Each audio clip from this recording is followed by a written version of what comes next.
Ya, en esta ocasión, el Centro de Investigación Empresarial para los Pymes, vamos a tomar un tema, lo que es cómo impacta los tributos a los emprendedores.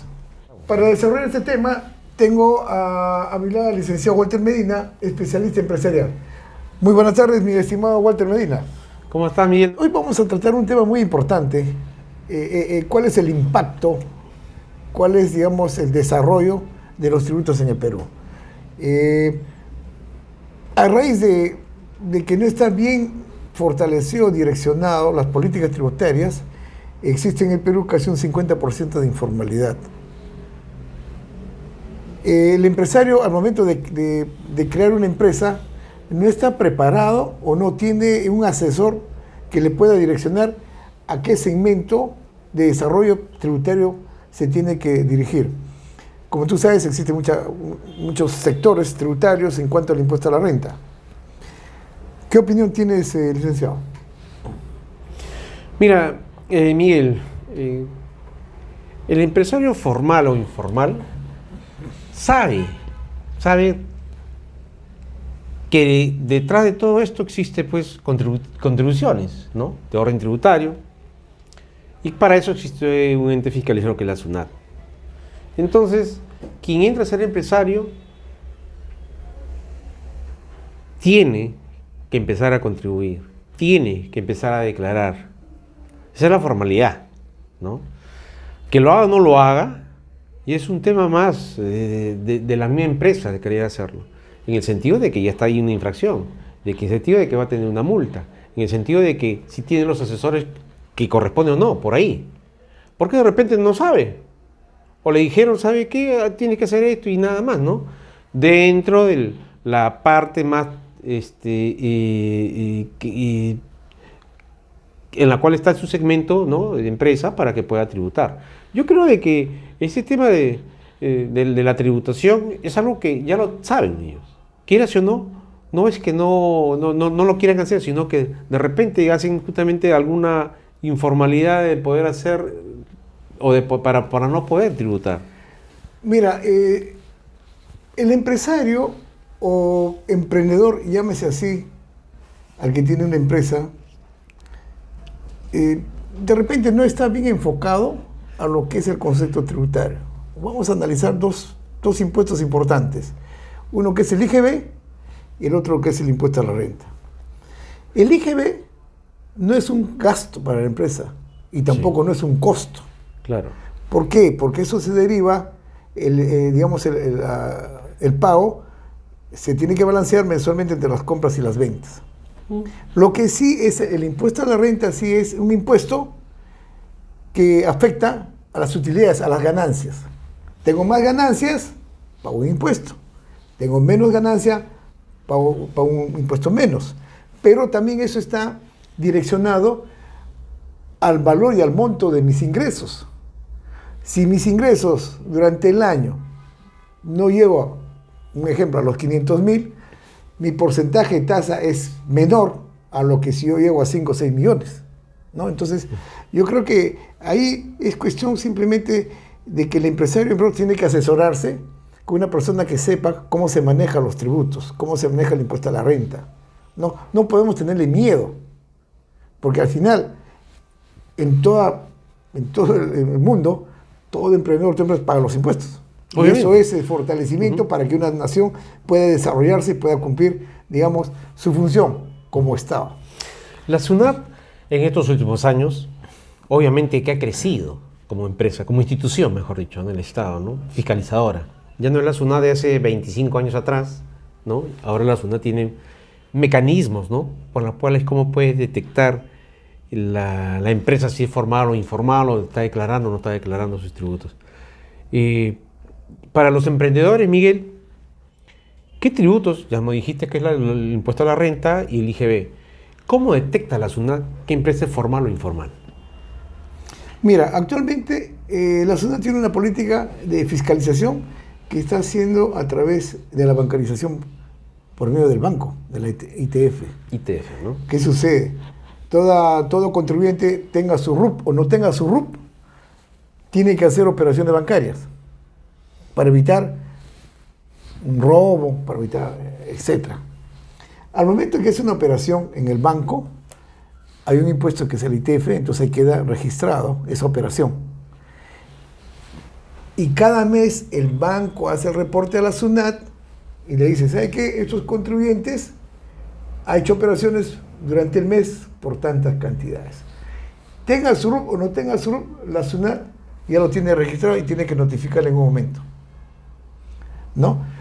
Se ha detectado personas que han tenido pues ingresos en el banco 500.000, 1 millón, 2 millones.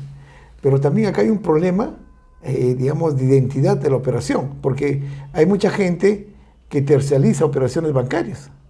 Dice, ¿sabe qué, mi estimado amigo? Yo no tengo cuenta, pero que te depositen a ti. Y tú inocentemente le ayudas a un amigo, a un tío, a un hermano, y tu cuenta va subiendo y al momento te notifica la SUNAT y hay un momento que como tú sustentas esos ingresos, que no son ingresos lógicamente que ha generado utilidad, ¿no? Entonces en eso hay que tener mucho cuidado. Yo creo que todo lo que es operaciones bancarias se recomendaría de que debemos ser muy críticos y no tercializarlos.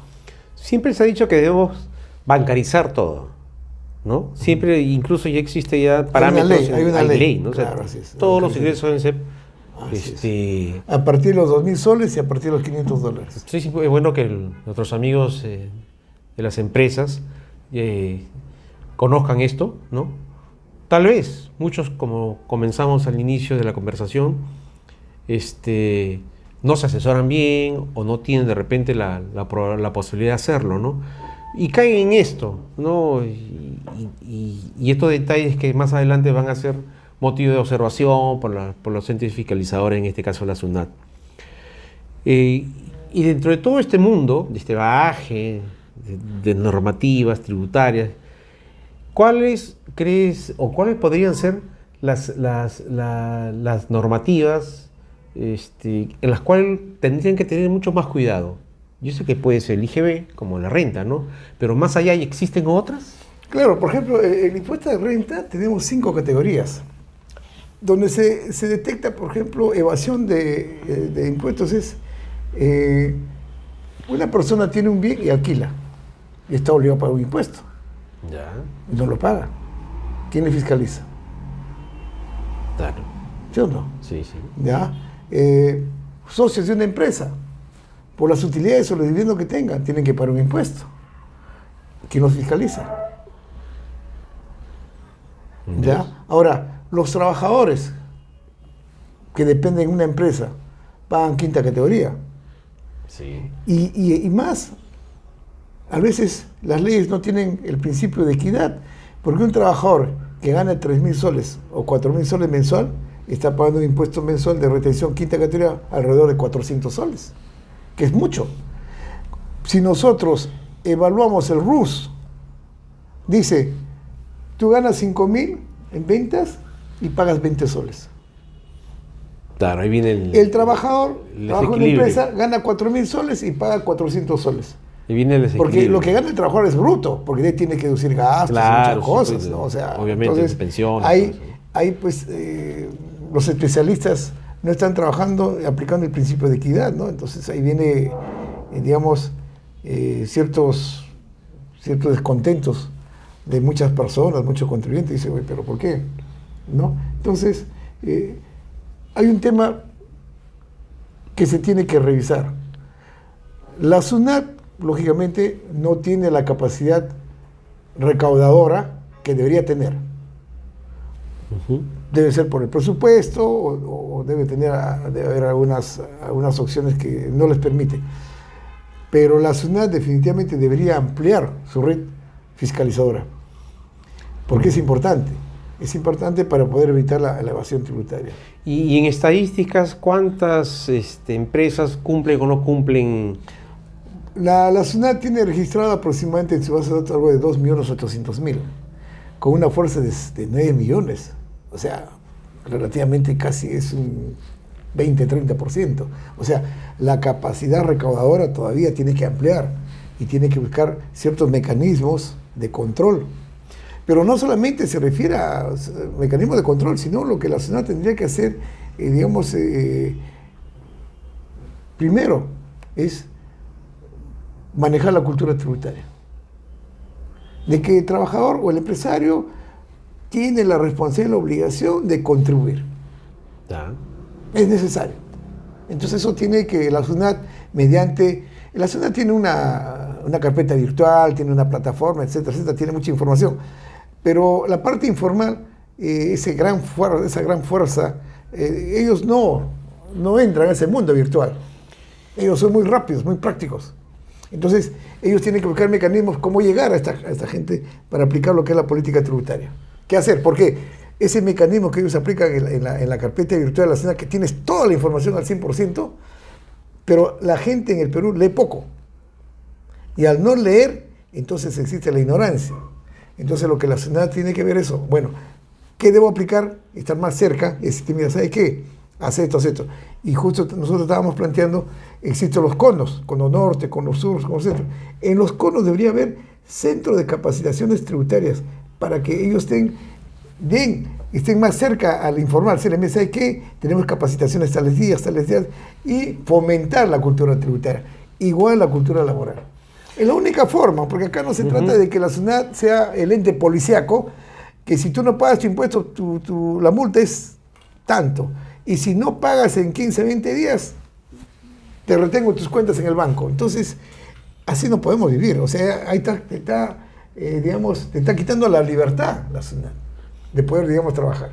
Dijiste, ¿Qué opinas? Comentaste, mencionaste, mejor dicho, una palabrita importante, cultura, ¿no? Cultura tributaria, así como la hay en laboral, así como hay en seguridad, ¿no? Pero esa cultura se trabaja, ¿no? Se trabaja, ¿no? Los actores, bueno, son los mismos empresarios, de querer desarrollarse, de querer formalizarse.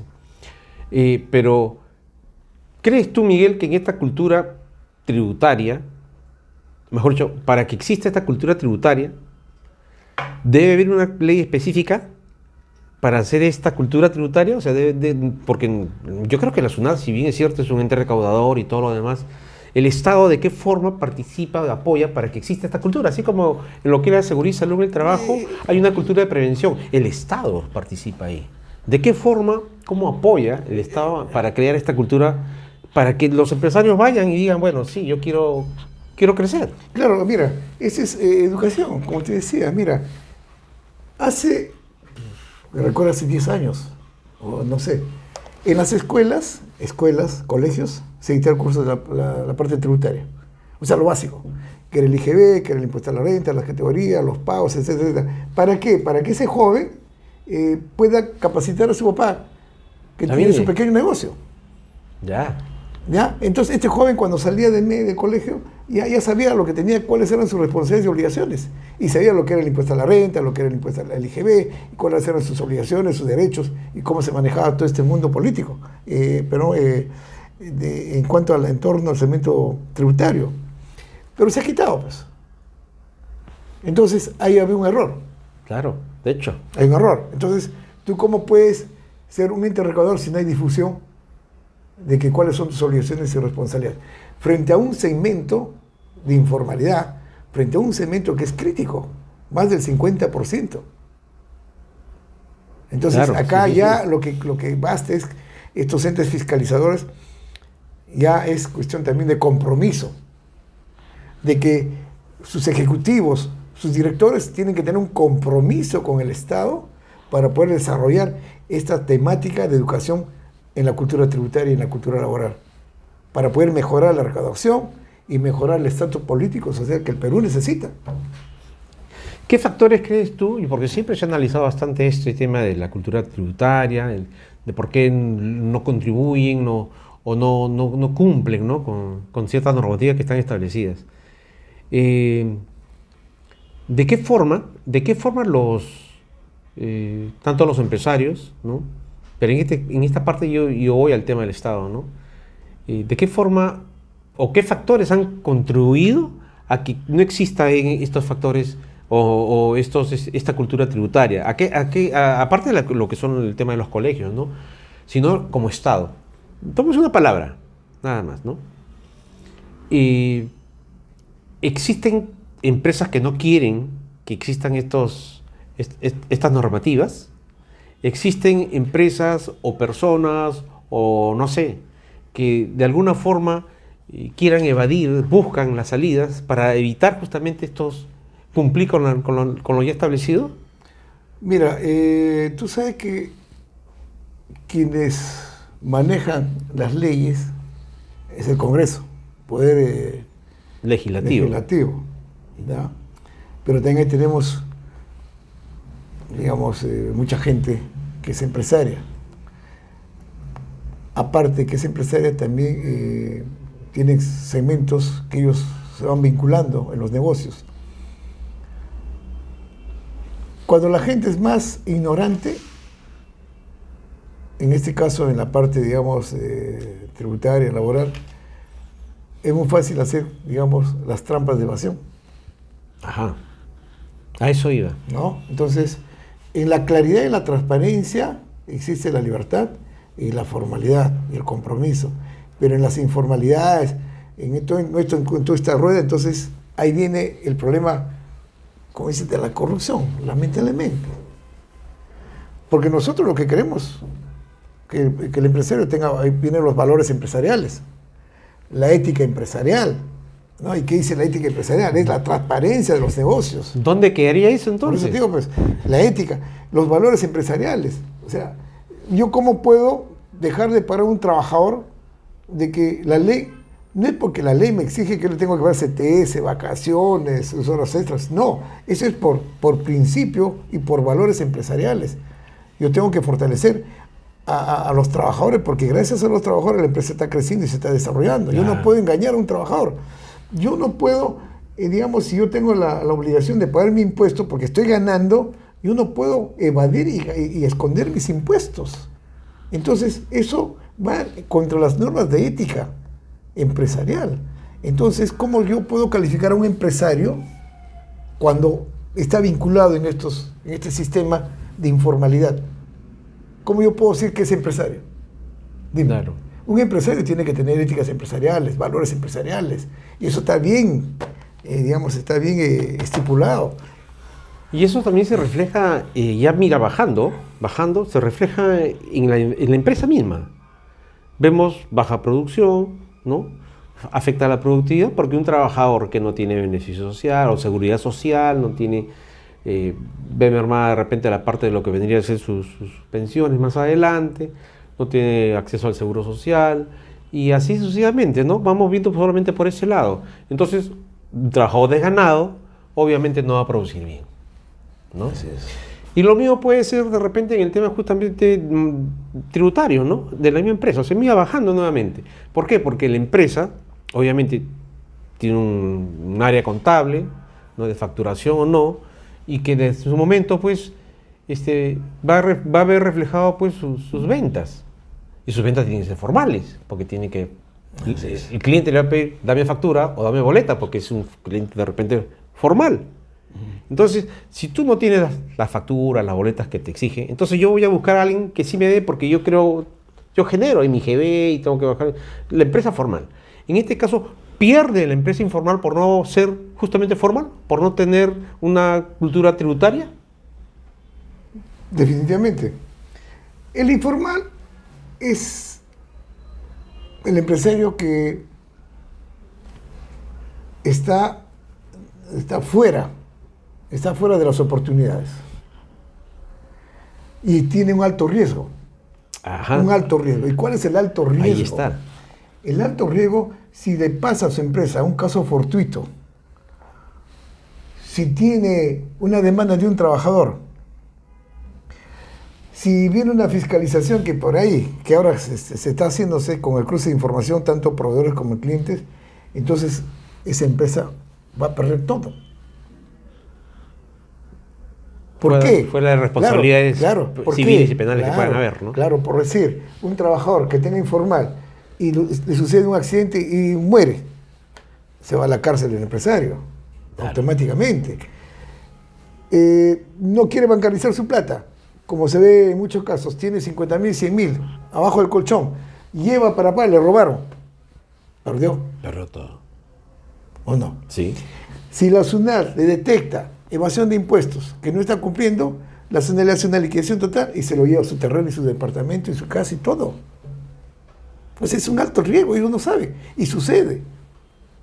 Entonces acá viene el compromiso y la conciencia como ser humano, porque el empresario tiene su familia, no puede poner en riesgo a su familia, no puede poner en riesgo a 10, 15 personas que trabajan que también tienen familia. Así es. No puede poner en riesgo su patrimonio de acá 5 o 6 que está trabajando. O sea, es una cosa increíble que ellos no se dan cuenta. Pero en un momento sucede y le va a suceder. Mientras una empresa formal tiene seguro, sus trabajadores todos están asegurados y definitivamente es un profesional, es un empresario que maneja los valores empresariales. El Estado le da oportunidad mediante los programas que tiene el Ministerio de la Producción. Hay muchos programas que el Estado brinda al empresario formal y responsable para fortalecer y repotenciar, digamos, empresas tanto en la parte interna como en la parte externa. Hay mucha capacitación, ¿no? Entonces, por ese punto de vista, yo creo que hay que visualizar para dónde voy yo más. De repente el informal no sabe lo que son los riesgos. Lo que implica, ¿no? Lo que implicaría. Y tampoco no sabe, si entra a la formalidad, también no sabe lo que el Estado le puede dar para desarrollarse. Por supuesto. O sea, no tiene ese conocimiento. Entonces, lo que falta acá es un poco de información. Claro.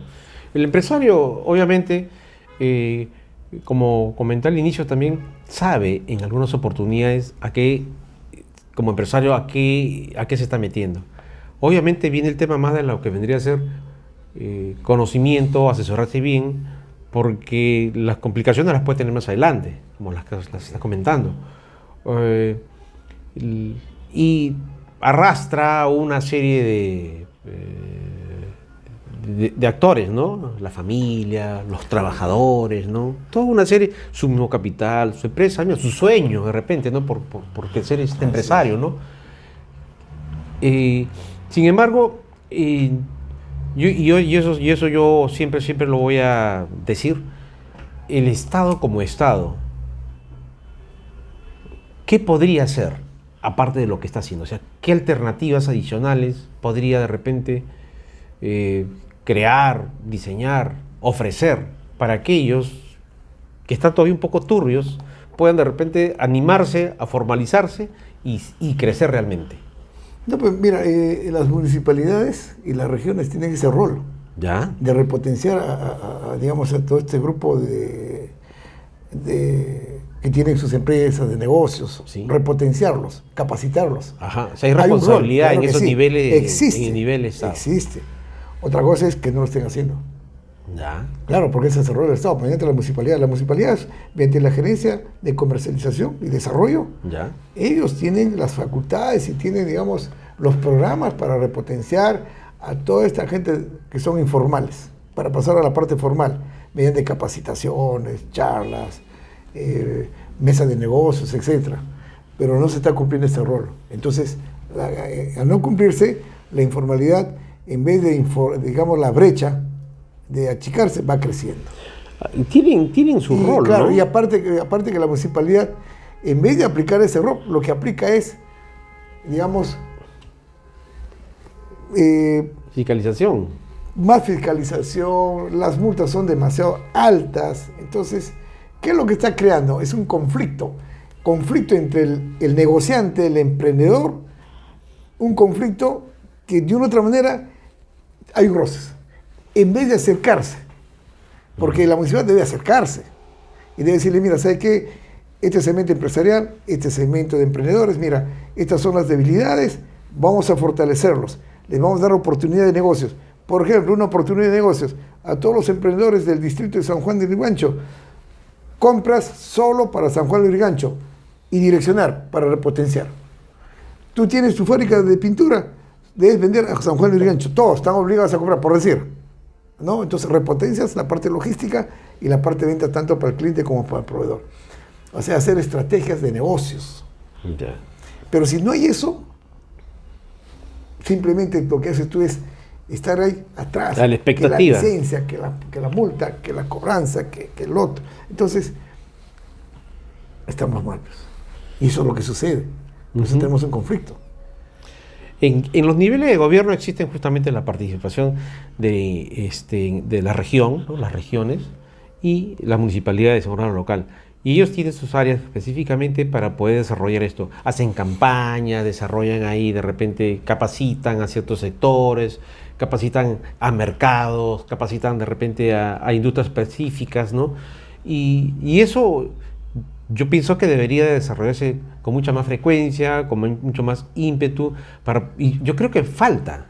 O sea, dentro de lo que podría ser un empresario que quiere estar formal o quiere desarrollarse y quiere tributar como corresponde, no quiere evadir, no quiere hacerse un evasor, porque no creo que lo piensen así de un inicio.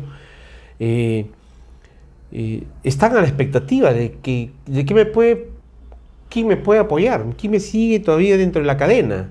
Si bien es cierto, lo hace la municipalidad, lo hacen las regiones y más arriba. Por eso que te comentaba, ¿qué más allá podría hacer el Estado como Estado? Porque yo sé que tienen estos caminos, tienen estas alternativas de poder de repente apoyar al emprendedor, pero como Estado, a macro, ¿cómo podría ser? Mira, ¿Nuevas leyes? Mira, si estamos hablando de una base imponible de contribuyentes, ponle 3 millones, acá en Lima estamos hablando casi de 1 millón, ¿ya? Y en provincias 2 millones.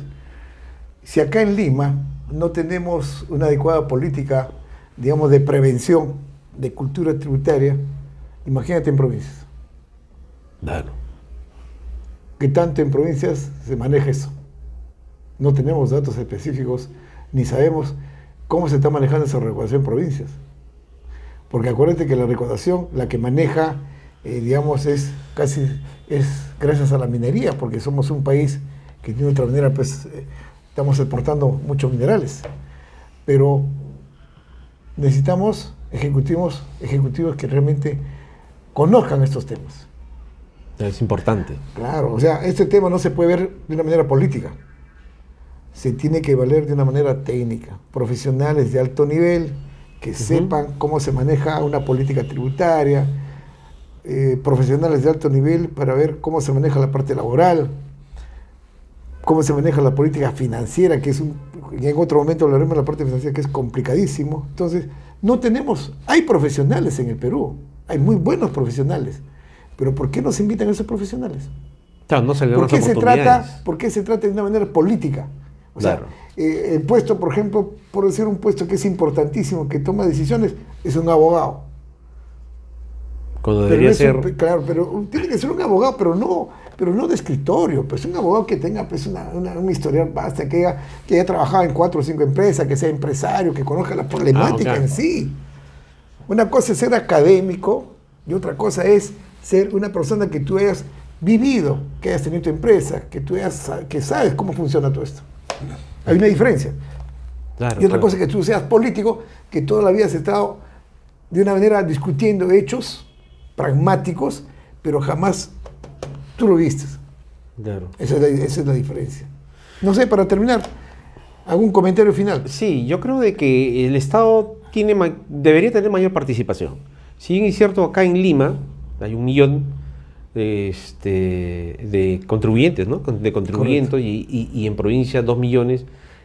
¿Qué está pasando allá, ¿no? Fuera de Lima? Debe participar más el Estado, debe fortalecer más de repente a sus instituciones para que a su vez también ellos puedan participar y fortalecer a las empresas en general y poder de repente crear esta cultura tributaria. Yo pienso que es importante insistir desde otros niveles, ya sea de repente de la secundaria, como lo hacían antes, y que quien sale ya de repente a hacer un poco de poner en hechos sus ideas, sus sueños, de ser un empresario pequeño y después ir poco a poco escalando, pues empiece bien, ¿no? O sea, que empiece con pie derecho y avance poco a poco, y si no lo empieza con un pie derecho, pues debería empezar a caminar mejor, ¿no? Hay muchas cosas que tenemos todos de poner la mano, de poner el hombro y poder rumbar, ¿no? Todos a un mismo norte. Yo creo que eso va a favorecer no solamente a las empresas, no solamente a las familias, no solamente a los trabajadores, sino a fortalecer al Estado peruano, ¿no? Como empresa. Perfecto, licenciado. Ok, estuvimos hablando un poco de lo que es la parte tributaria, sus debilidades y fortalezas. Será en otro momento. Gracias.